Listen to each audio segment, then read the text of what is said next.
안녕하십니까 수강생 여러분. 이 시간은 제 6주차 1교시 인간과 생명, 지난 시간에 이어서 97페이지 헬싱키 선언의 내용을 공부하기로 하겠습니다. 자, 지난번에 인체를 대상으로 하는 연구, 생체 연구에 대한 헬싱키 선언의 입장들을 공부했죠. 1번 여기 96페이지 의학 연구의 의의에 대한 확인. 자, 인간을 실험적 연구의 대상으로 삼는 것에 대해서 의학의 진보를 위해서 인간 생명의 치유와 질병 치유를 위해서 보다 나은 의료 서비스를 위해서 인간을 실험적으로 연구하는 것에 대해서 어느 정도 인정하는 입장에 대해서 공부했죠. 1번. 2번은 뭔가 하면 피험자의 보호입니다. 피험자. 실험의 대상인 환자를 보호해야 된다. 자, 여기 보면 제5항에 피험자의 복리에 대한 배려가 과학적 및 사회적 이익보다도 우선되지 않으면 안 된다. 사회적 유익과 과학적 유익보다 피험자의 복리, 그 환자가 우선시 돼야 된다고 하는 거죠.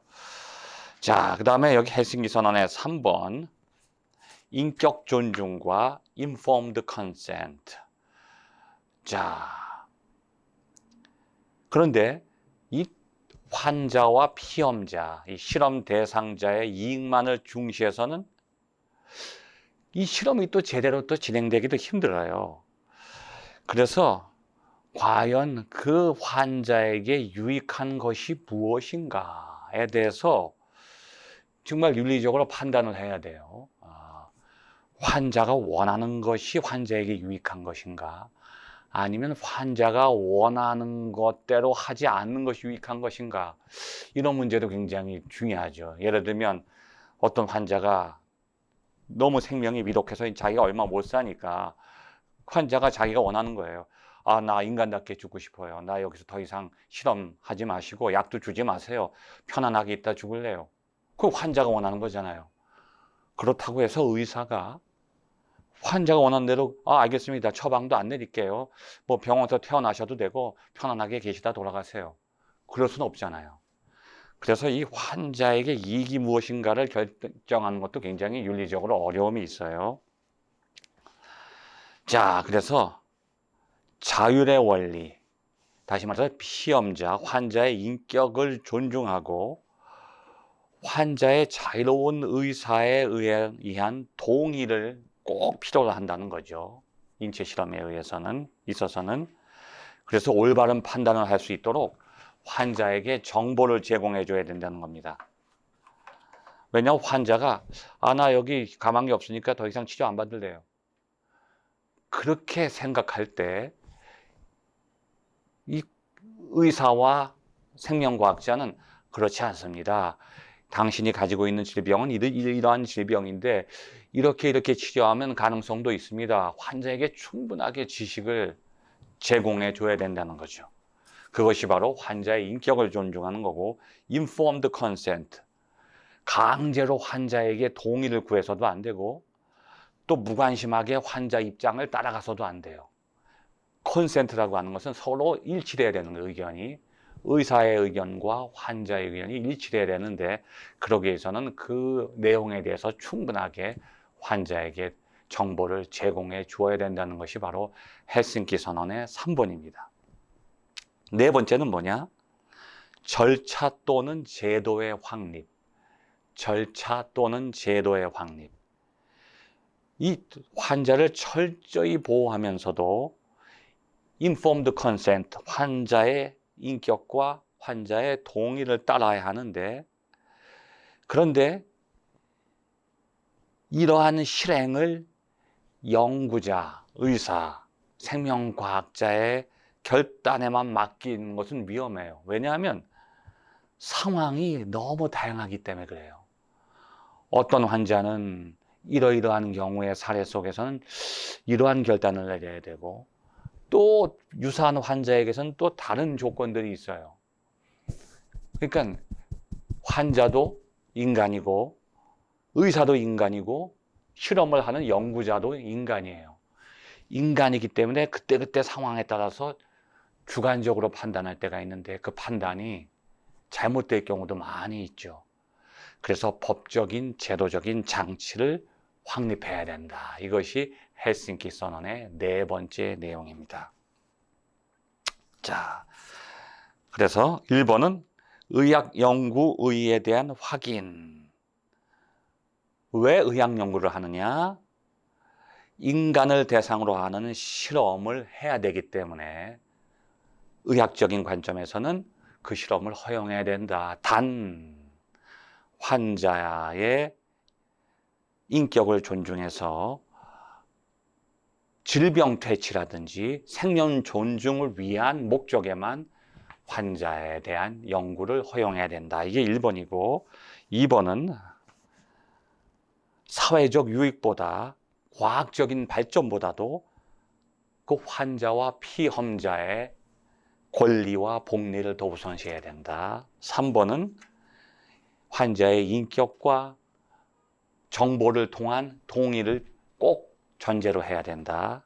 네 번째는 절차와 제도를 확립시켜서 연구자나 의사가 주관적으로 잘못된 판단을 하지 않도록 규칙과 규범을 만들어줘야 된다고 하는 거죠. 자, 이제 그 뒷부분 99페이지 문제 한번 봅시다. 문제 1번. 여기서도 아마 뭐 중간고사 내지는 학기말고사 시험이 나올 수도 있어요.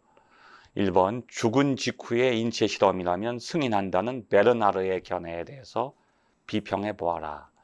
환자가 죽고 나면 인체 실험을 해도 된다. 베르나르의 입장이라는 거죠. 과연 이걸 인정해야 되느냐? 죽지 않은 환자에 대해서는 더 이건 우리가 인정할 수 없지만 사망한 환자에 대해서는 인체 실험을 해야 된다. 과연 여기에 대해서 베르나르는 승인하는데 여러분은 어떻게 생각하십니까? 자, 여기 앞에도 나와 있듯이 죽은 이미 사망한 인간이나 사망하지 않은 인간이나 인간의 존엄성은 우리가 전제로 해야 된다고 하는 것입니다. 그래서 사망한 인간이라고 해서 그 사망하기 전에 그 환자가 동의하지 않았음에도 불구하고 우리가 인체 실험을 시행하는 것은 윤리적으로 문제가 있다고 하는 것이죠. 자, 문제 2번은 뭐냐? 동물 실험 반대자들이 매일 동물을 먹으면서 그러한 반대를 하는 것은 적절치 못하다는 비난을 받는 수가 있다. 동물 실험을 반대하는 사람들이 동물들을 먹는다는 거예요. 그러니까 동물들을 보호하자는 사람들이 채식을 하지 않고 육식을 한다는 거예요. 자, 그럼 그런 비난을 모면할 수 없는 것인가? 자, 여러분, 이 질문은 좀 이제 모호한 질문인데 그 속에는 윤리적인 의미가 담겨 있어요. 자, 제가 여러분에게 한번 질문을 드려보겠습니다. 소고기를 먹는 사람이 더 비인간적일까요? 아니면 소를 잡는 사람이 더 비인간적일까요? 자, 아마 여러분은 서슴지 않고 소를 잡는 사람이 더 비인간적이고 더 잔인하죠. 물론 우리가 생각할 때는 우리 입장에서 보면 소를 잡는 사람이 더 비인간적이라고 볼 수도 있어요. 근데 여러분, 서로 이건 연결고리를 가지고 있어요. 소고기를 먹는 사람들 때문에 소를 잡는 사람들이 존재하는 거죠. 근데 우리는 그런 거 생각 안 해요. 우리는 소고기를 즐겨 먹으면서 역시 고기는 한우가 최고야 하면서 소를 잡는 사람들에 대해서 굉장히 옛날에는 그래서 백정 그러면 아주 멀리 했어요. 아주 천시했고 인간 같지 않다는 거죠. 잔인하다는 거예요.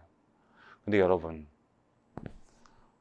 소를 잡는 것보다 어떻게 보면 우리가 고상한 레스토랑에 앉아서 그 스테이크를 칼로 썰면서 좀 들이켜 주세요 하면서 그 피가 이게 쭉 흐를 정도로 그냥 약간 덜 익은 고기를 맛있게 먹는 우리의 모습을 생각해 보십시오. 오히려 그것이 더 잔인할 수 있어요. 그래서 이게 자가당착에 빠질 수가 있어요. 나는 소고기를 먹고 있는데 동물 실험을 반대한다. 이건 어떻게 보면 모순되는 것일 수가 있는 거죠. 그렇지만 내가 채식주의자건 채식주의자가 아니건 우리는 동물 실험에 대해서 신중한 태도를 가져야 됩니다. 자, 왜냐하면 우리가 지난 시간에도 공부했듯이 이 세상에 모든 것은 가치가 있어요. 그러니까 가치 없는 것은 이 세상에 존재하지가 않아요. 모든 것은 그 자체로 가치가 있어요. 그런데 가치는 세 가지 종류에 있죠. 세 가지 종류의 가치가 있어요. 첫 번째는 도구적 가치고, 두 번째는 내재적 가치, 세 번째는 고유한 가치예요.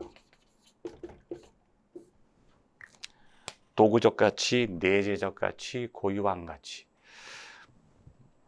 이 세상에는 모든 것은 다 가치가 있는데 가치는 셋으로 나눠진다는 거예요. 가만히 보니까 저거 참 가치가 있어. 저 시계가 가치가 있네. 근데 가만히 보니까 시계 자체는 뭐 가치가 있건 없건 그렇게 큰 차이가 없어요.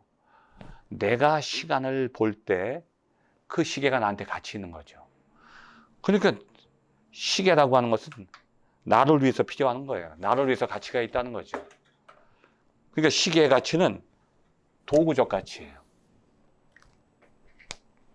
동물이 가치가 있다. 근데 어떤 사람은 동물이 가치가 있다고 하는데 가만히 보니까 내가 외로울 때 그 동물을 키우면서 외로움을 달래줘. 그리고 내 삶이 아주 그것 때문에 좀 행복하고 심심치가 않아. 그래서 동물을 키우는 사람들이 있단 말이에요. 아니면 그 동물을 키우는 것이 내가 그 동물을 이용해서 또 다른 경제적인 이익을 누리기 위해서 동물을 키우는 사람들도 있어요. 그러니까 결국은 동물 자체가 가치 있다고 보는 것보다는 나를 위해서 동물이 가치가 있는 거예요. 내가 그 동물을 좋아하기 때문에.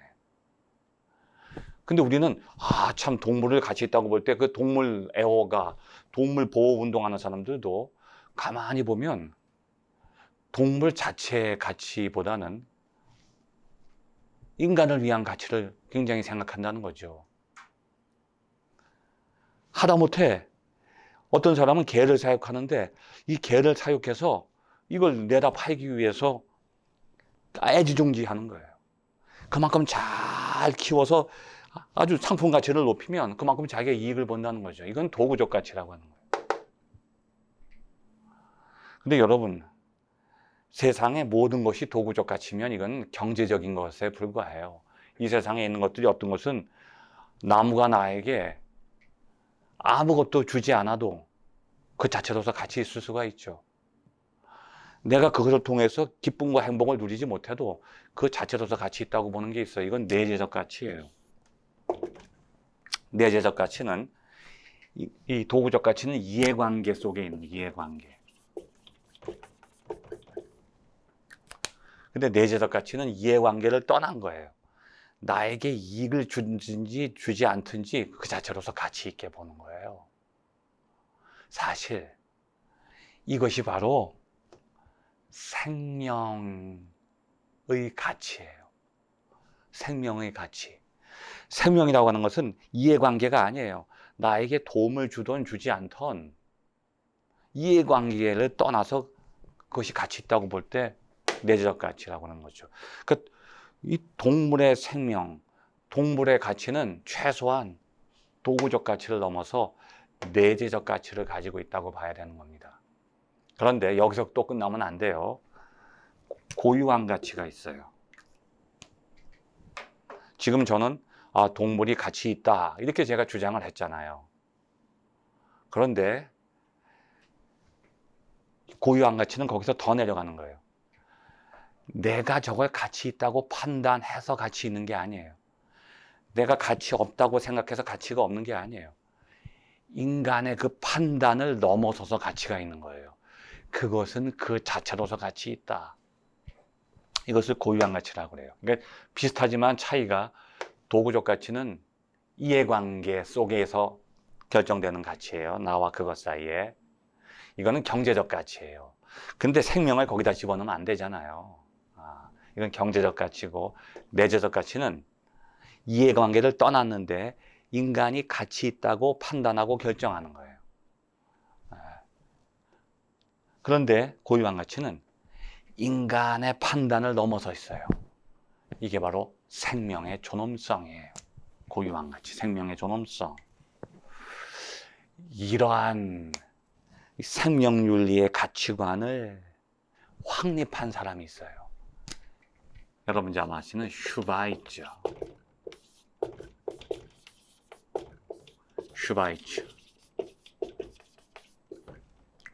슈바이처 박사. 이 사람이 1915년, 벌써 지금부터 100년이 넘었어요.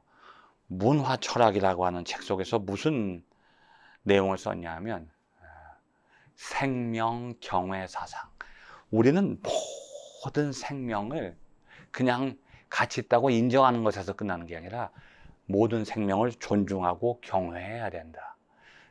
비단 인간의 생명뿐 아니라 모든 살아있는 생명들은 그 자체로서 고유한 가치를 갖는다. 이것이 바로 인간이 가져야 할 가장 기본적인 윤리의식이다. 그런데 왜 우리가 이러한 윤리의식을 가져야 되느냐? 모든 인간의 마음속에 왜 생명경외 사상, 생명의 고유한 가치를 인정하는 마음이 있어야 되느냐? 왜냐하면 그것이 사라지는 순간 인간이 사는 사회는 아무리 발전해도 언젠가는 무너져 버린다는 거예요. 문화도 몰락해 버린다는 거죠. 슈바이처가 볼 때는 사회와 문화가 몰락하고 파멸하는 그 원인이 뭐냐? 경제적인 문제도 아니고 정치적인 문제도 아니라는 거예요. 인간의 마음속에 윤리의식이 사라지면 아무리 발전하는 사회도 하루아침에 무너지고 문화도 문명도 붕괴해버린다는 거죠. 근데 인간의 마음속에 윤리의식, 모든 인간의 마음속에 윤리의식이 회복이 되면 문화도 꽃피게 되고 결국은 사회도 발전한다는 거예요. 그럼 인간이 가져야 할 가장 기본적인 윤리의식이 무엇이냐? 생명경외 사상이라고 하는 거죠. 그 생명경외 사상은 생명의 고유한 가치를 인정하는 거예요. 내가 저걸 가치 있다고 느끼든 느끼지 않든 저 자체는 자기 자신 안에 고유한 가치를 가지고 있다는 거죠. 자, 그런 의미에서 볼 때 우리가 동물 실험을 반대하는 것으로 끝나서는 안 되고 우리 마음속에 동물의 고유한 가치를 인정해 줘야 돼요. 그러니까 동물을 먹으면서 반대한다는 것은 어떻게 보면 자가당착이에요. 어떤 그 레간이라고 하는 그 동물 보호 운동가가 있어요. 레간. 이 사람은 아주 활발하게 동물 보호 운동을 하는데 근데 이 사람의 취미 생활이 뭔지 아세요? 사냥하는 거예요. 아니 자기는 밖에 나와서는 동물을 보호한다고 그렇게 외치면서 다니는데 집에서 개인적으로는 가장 즐기는 취미 생활이 사냥이라고 하는 거예요. 이건 자신의 말과 자신의 삶이 일치되지 않잖아요. 그래서 설득력이 떨어지는 거예요. 그래서 동물 실험을 반대한다고 하는 것은 자기가 정말 동물을 먹지 않으면서 그런 주장을 할 때 그게 설득력이 강하지 자기 안에서 모순되는 그러한 말과 행동이 다를 때는 비난을 좀 모면하기 힘들다고 볼 수 있는 거죠. 자, 문제 3번. 베르나르는 상당히 위태위태한 실험도 장려하고 있는 한편에 치료와 관계없는 인체 실험은 승인하지 않았다. 그러니까 베르나르는 인간을 치료하기 위한 인체 실험은, 임상 실험은 허용하는데 치료와 관련 없이 그냥 의학 기술을 발전시키기 위한 인체 실험, 그것은 인정하지 않았는데 헬싱키 선언에서는 그러한 인간의 생명 존중과 질병 치료를 위한 실험이 아닐지라도 의료 기술을 발전시키기 위한 실험은 헬싱키에서 승인했죠. 여기에 대해서 여러분은 헬싱키 선언을 어떻게 생각하시는지 질문을 제시하고 있습니다. 헬싱키 선언의 내용은 우리가 이걸 전적으로 그대로 받아들이기보다는 그것을 상황적으로 사례적으로 좀 구분해야 된다는 거죠. 모든 경우에서 의학 기술을 발전시키기 위해서는 인체 실험을 한다. 이것은 좀 심각한 문제죠. 특수한 상황에만 예외적으로 허용될 수 있다고 우리는 봐야 하는 것입니다. 자, 이렇게 해서 세 문제를 우리가 공부해 봤고, 그 다음에 이 동물 실험에 대한 윤리적인 전제 조건, 동물 실험에 대한 윤리적인 전제 조건 보충 설명으로 제 5가지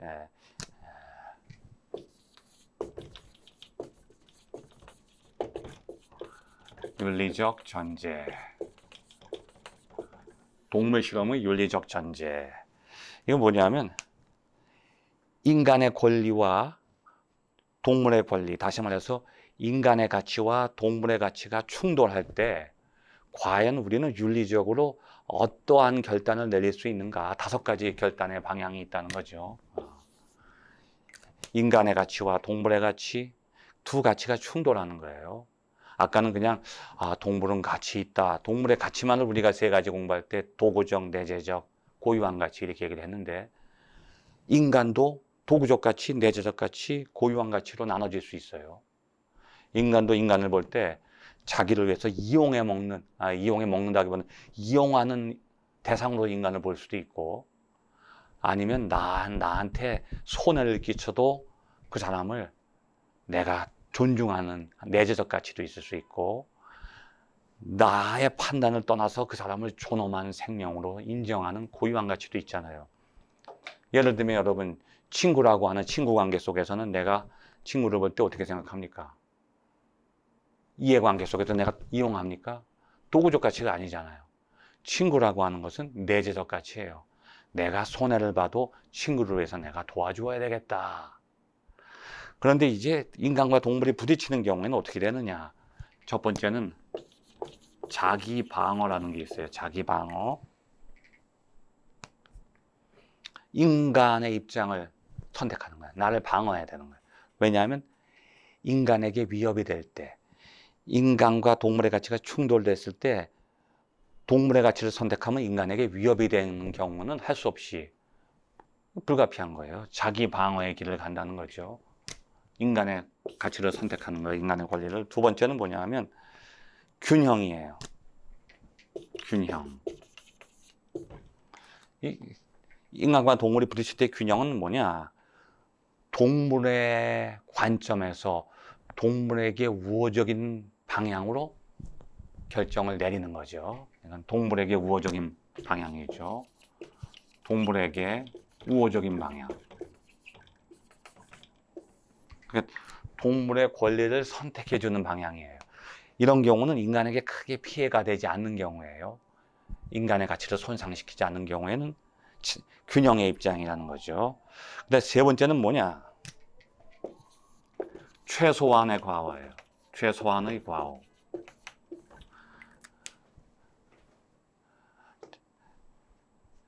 이거 뭐냐면 인간의 권리도 손상되고 동물의 권리도 손상돼요. 둘 다 손상이 됐을 때는 더 적게 손상되는 방향, 결국은 인간의 입장을 선택하는 거죠. 최소한의 과오는 인간과 동물을 선택했을 때 둘 다 문제점이 생겼을 때는 인간의 입장을 선택한다고 하는 거예요. 그래서 이건 인간의 입장이죠.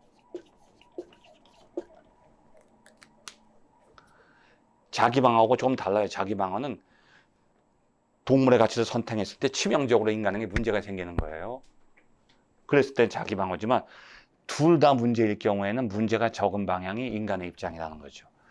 그 다음에 네 번째는 뭔가 하면 분배적 정의예요. 분배적 정의.